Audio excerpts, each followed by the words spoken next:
Well, I want to thank you for your support of Shabbat Night Live on behalf of myself and on behalf of our guest today, Nehemiah Gordon. Now, Nehemiah, we were talking about before the break about cutting out the name of God if it was not supposed to be there, and actually celebrating it by putting it on the back of a Torah scroll or on the cabinet of another Torah scroll on the Ark. The Ark, thank you, the name of the Ark. But we have celebrated it on lots of things on at A Root Awakening. We love this. So we have this from the Aleppo Codex. This is Yehováh on the cup here. And some people complain to us and say, you are disgracing the name of Yehováh because that's not the name of Yehováh. That's a het. That's not a hey, because the hey on the left side of the letter is not supposed to connect to the top. And they said, why is that? And I gave some lame excuse. I said, well, maybe in the Torah scroll, because it's made of animal skin, maybe the ink ran. I said, I don't know. So what's the official reason here? So this is really important. It's a great question. I'm so glad we opened with this. So the shapes of the letters have changed over time, and how they were written has changed over time. That's actually one of the things I found. There's this one particular Torah scroll that I've been studying that was written in the 12th or 13th century, and it was written with the connected hey. Okay. Now, this mug, and I got to say, I was talking to this man, this great scholar, brilliant man from Germany, and somebody had sent him Michael holding up this mug, and he was very upset. And he turns to me, he says, Nehemiah, only an American would put God's name on a mug. So, look, I'll let you guys decide. Maybe true. Okay, I don't know. I don't know if it's only an American.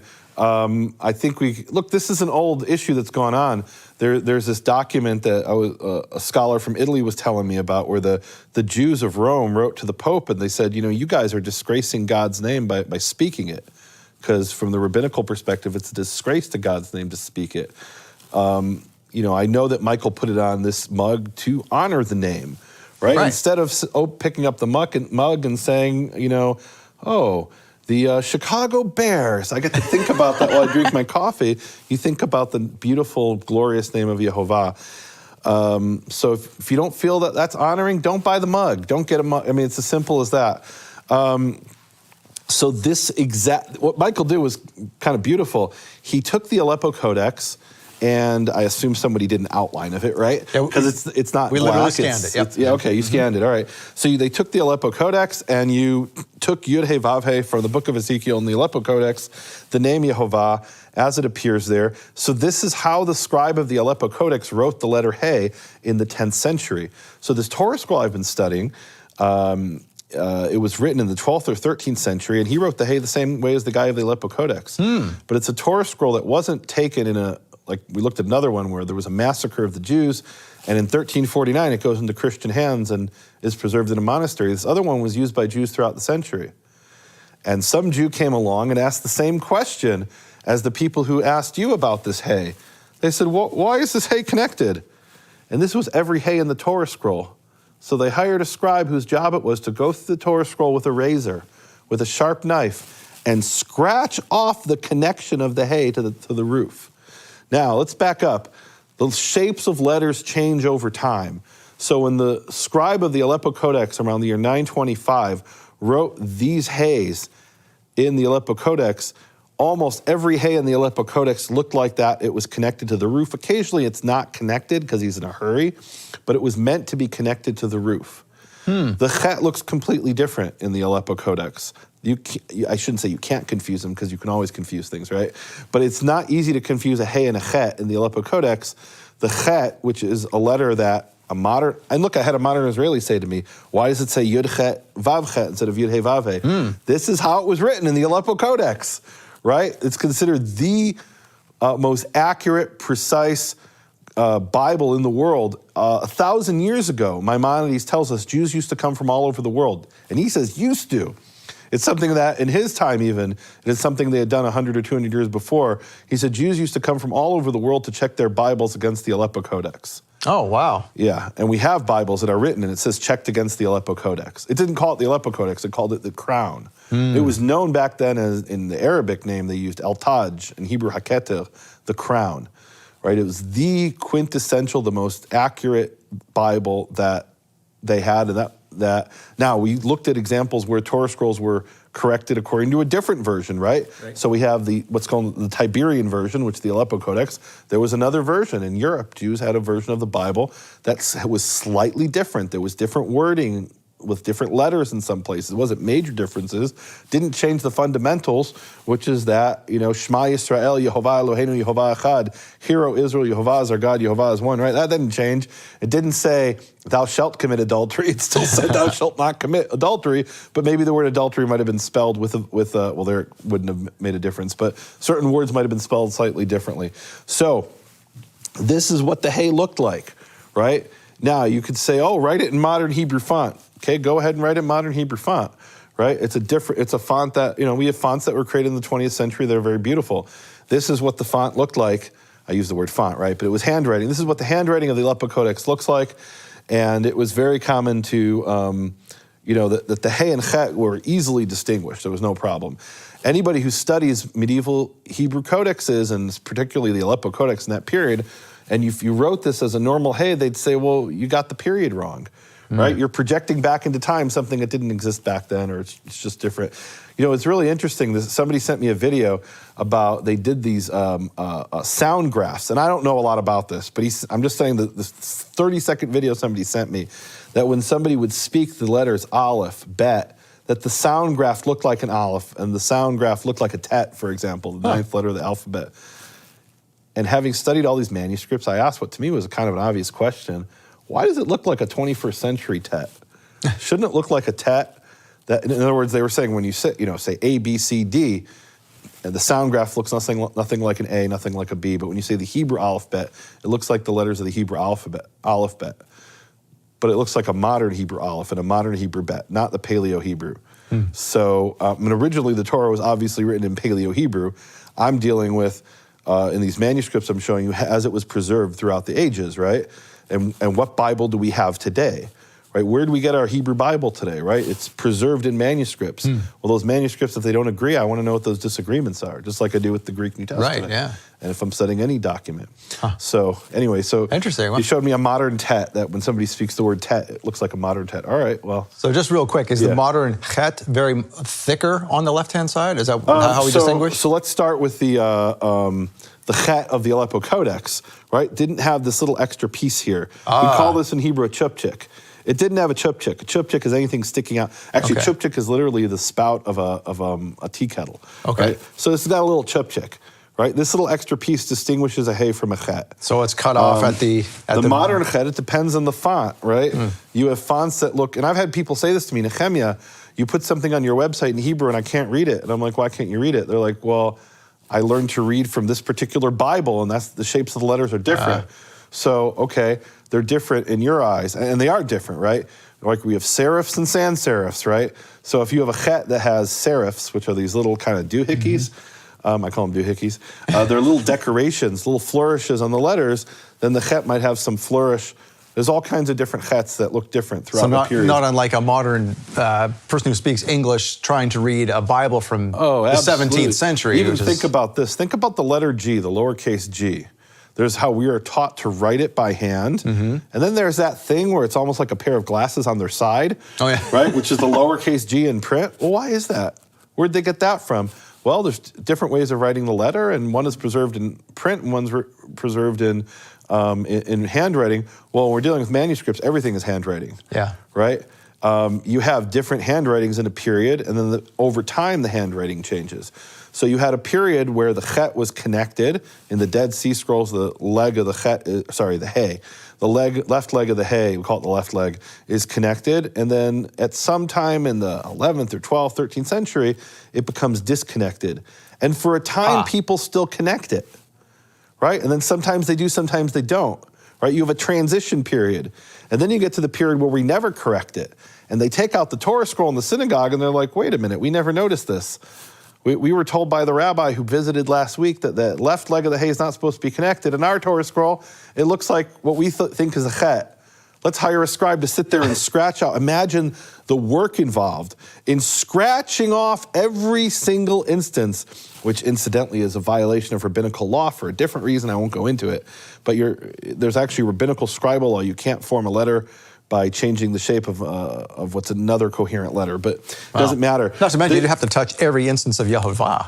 You would have to, and they're not supposed to do that. But they did. And this is the most important thing I learned from the study I've been doing in the last few years, is that you could have whatever rules you want written in the official rabbinical guides of what you're supposed to do.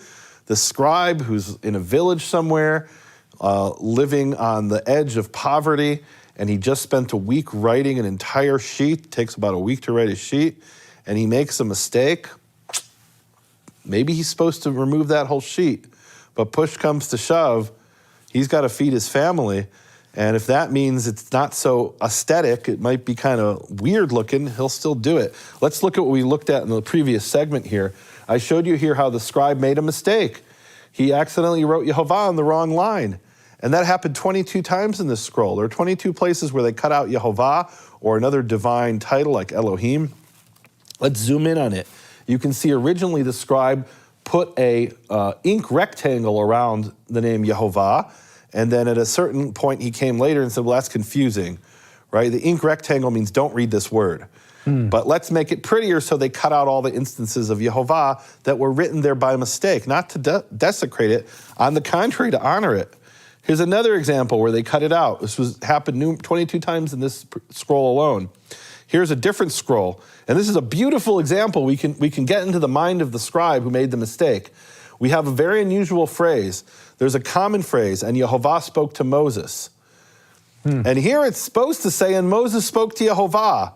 How many times does that appear? I think it's 5, where it says, and Yehováh said, or Moses said to Yehováh. I even said it wrong just now, right? It's so common, Yehováh said to Moses. We have something like 5 times, if I'm not mistaken, where it says, and Moses spoke to Yehováh, or Moses said to Yehováh. So the scribe originally is writing, and he makes the mistakes. He writes Yud-Heh-Vav-Heh. How do I know he writes Yud-Heh-Vav-Heh? Because if it was a different word, he would have just scratched it off. Here he had to cut it out with the razor. And then he does something he didn't do in the previous scroll. In this scroll, he takes a patch, slaps a patch on the back, and writes the word Moses over the patch. Right? So you can see the process of what's happening. Now, somebody might say, wait a minute, the scribe originally wrote Yehováh. How dare he remove Yehovah's name? Well, he has to. Yehovah's name's not supposed to be here. Otherwise, you have, and Yehováh said to Yehováh. It doesn't make any sense. Right? God's talking to himself. God's talking to himself. Well, and maybe you can come up with some theology of how that works. But in every other Bible we have, and I want to say virtually, because I haven't checked them, virtually every other Bible we have, it says, and Moses said to Yehováh. So that's what we're expecting. In this case, the corrector found an actual mistake. Happens all the time. It's so common that there isn't a single page of the Aleppo Codex where there isn't a mistake that's corrected. Not a single solitary page where somebody didn't correct a mistake in the Aleppo Codex. It's good to know we're all human. Yep, we all are all human and human. Here's an example where the scribe was supposed to write the word. He's listing the tribes, Reuben and Simeon and Levi, and he's supposed to write Judah. And he does write Judah, but after cutting something out. And what did he cut out? We can only guess, but presumably he wrote Yehováh, because that's what's usually cut out. Now, how did he make the mistake? Because Yehováh is graphically similar to Yehuda, to the word Judah. Ah, yes, because the Dalet is like a hey. Right. So you're looking back and forth, and you're used to writing Yehováh all the time, and you accidentally write Yehováh instead of Yehudah, because graphically it's very similar. Here's another case where I put a light behind the scroll and was able to show that it was a patch. I mean, I could see it for myself, but I wanted to show in the photo that there was a patch there. Okay, let's go past this. So here we have an example. This is a beautiful thing here, a beautiful illustration of the issue, where the scribe in Exodus 5:22 originally must have written something like, and Yehováh said, instead of Adonai said. Now, how did he make that mistake? Because the tradition is when you see the letters Yud, Hey, Vav, Hey, you pronounce them as Adonai. And so in his head, he's saying Adonai, and when he wants to write Yud, Hey, Vav, Hey, and maybe even with his mouth, he's saying Adonai, and so he writes Adonai instead of Yehováh. How do I know that's what happened? Because he cut something out here, and it could have been that he wrote, and Moses said, right? We don't know. We don't have what he cut out in this case. But it's more than likely he wrote Yehováh, replaced it with Adonai. And that's actually a really important point, that the scribes were very meticulous, distinguishing between Yud, Hey, Vav, Hey, the name of the creator of the universe in Hebrew, Yehováh, and Adonai, which means Lord, right? Lord referring to God, Lord with capital L. In English, Hebrew doesn't have capital letters, but it had, even though they read Yud-Heh-Vav-Heh as Adonai based on tradition, if it was supposed to be written Yehovah, they wrote Yehovah. And it was supposed to be written Adonai, they wrote Adonai, and if they made a mistake, they went and corrected it. Now, how do I know it's a mistake? Maybe this is supposed to say Yehovah. And that's something that was actually argued by a scholar named Christian David Ginsburg. He was a scholar in the 19th century, one of the great scholars of the Hebrew text of the Bible. He was actually a Jew who converted to Christianity. He was named by his parents David Ginsburg, and he added the name Christian David Ginsburg when he converted. Oh. And he became one of the great scholars of the Hebrew text of the Bible. To this day, he studied in Orthodox Jewish programs. They study his works, not what he said about Christianity, but what he said about the Hebrew text of the Bible, because it's still the best thing that's been done, right? It certainly is the scope of what has been done, what he did has been unparalleled, right? You can find mistakes in him, you can correct him, but you still start with Christian David Ginsburg because he just had this incredible, voluminous work that he had done. Incredible stuff. And he argued that we have 134 instances, is a famous thing, especially in the Hebrew Roots movement. There's 134 instances in which originally it said Yehovah, and they were replaced in those 134 instances with Adonai. Huh. And I have argued against this vociferously and vehemently and said, no, there's no evidence for that. Ginsburg made that up. It's a lie. There's no proof that originally it said Yehovah in those 134 instances. It wants to say Adonai. It knows how to say Adonai. And Scott, in the next program next week, I'm going to show evidence that I was wrong. Oh, God. Well, okay, well, hang on to that. I don't think we're going to be able to get to it today, but we'll touch upon maybe a bit. We only have a few minutes left. And I can't say in all 134, okay, but I can talk about one place where, and maybe even a few others, where maybe they originally did say Yehovah. I'm not throwing out what the Hebrew Jewish scribes did. I still trust them. They've preserved our Bible. But there are other scribes who are also Jewish Hebrew scribes. I'm not making this up, right? Wow. This was my problem with Ginsburg. I didn't see the evidence. Now I've seen the evidence in the Hebrew manuscripts. So it's not that I'm speculating it should say Yehovah. I actually have manuscripts where it says Yehovah in some of these instances. Okay, well, hold on to that. And this completely changes the game. We'll hang on to that for the next episode. But before we go, you wanted to mention something about John 17. Ooh. What is that? Okay, I'll do this really quick. Okay. I did this teaching with Michael, and I talked about how I looked at Delitzsch's translation into Hebrew from the Greek of John 17, and he uses this word repeatedly about the word forgive, give, give, give. And in that teaching, I said, and there's another word. And I went back because I thought, did I say that? I meant to say there's another word, not the word Delitzsch used in Hebrew to translate the Greek. Did I remember to say, because I have like a minute now, right?